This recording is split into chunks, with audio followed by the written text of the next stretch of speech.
Skull-base tumors are tumors that are at the interface of the brain and what lies underneath the brain. Some ability that you have, that you cherish, is governed by some portion of your brain that can be affected by a tumor. So the anterior skull base is really just that part of the skull that sits right behind your eyes.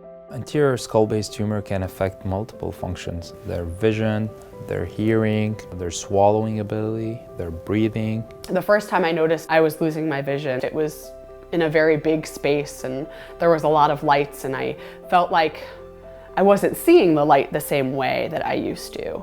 Someone tells you you have a brain tumor, it is immediately concerning. It doesn't feel real. It's like, okay, I have an answer, I know why I'm losing my vision, but I have a brain tumor. And our goal is really to help walk through that whole process of what it means to look at the films together, to explain what's happening, to really get everyone to the same place on the same page on how to take care of these tumors. We know that this is a very difficult and stressful time for patients, and so we try and make it as easy as possible by having one-point contact.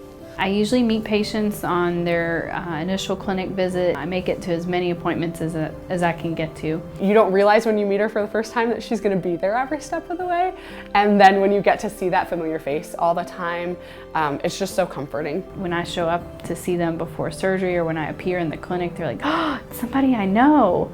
When I'm able to be there when people are going off to sleep, just knowing that somebody they know is there, looking out for them, is really rewarding. Knowing that you had that resource, that person that could support you, that has been through this so many times with these same teams of doctors, was so helpful. Surgeries really are a very strong go-to for these types of lesions in most cases, because a lot of these tumors are best handled by actually removing them away surgically from these critical structures. But that each tumor is slightly different, each person is slightly different. Depending on all of these different factors, we can kind of decide whether or not surgery is the best option or whether or not there are other treatment modalities that would be better used. When they said, this is our #1 recommendation, we think we can get you in for surgery fairly quickly and we'd like to remove it because that's going to be your best chance for success in getting back to normal, we were all really on the same page. The most common tumors that occur in the anterior skull base are benign pituitary tumors. A lot of these tumors can be taken out by just approaching them with an endoscope through the sinuses, through the nose.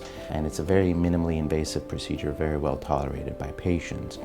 Tumors that are not pituitary tumors, we look at the involvement of other parts of the brain and body, and then those tumors we tend to, if they're malignant, go to a multidisciplinary tumor board where we have some of the best radiation oncologists and medical oncologists in the country, along with the whole ENT department, and we come up with an appropriate multidisciplinary approach to treating these lesions.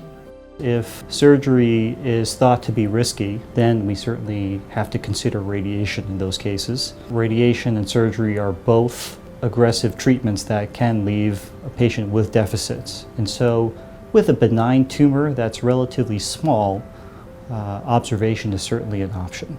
It worked. Like, it was worth having this surgery. My vision is back. I can drive. I can see my baby. I feel like I've gotten my entire life back. I'm always inspired by patients' resilience. That's what keeps me going. That's what inspires me every day, and that's what keeps me thinking of how I can make things better for them. We have a different definition of impossible. We always want to try to give the patients a fighting chance and make sure that we are meeting their needs as best way possible, hopefully curing them of their disease in the process.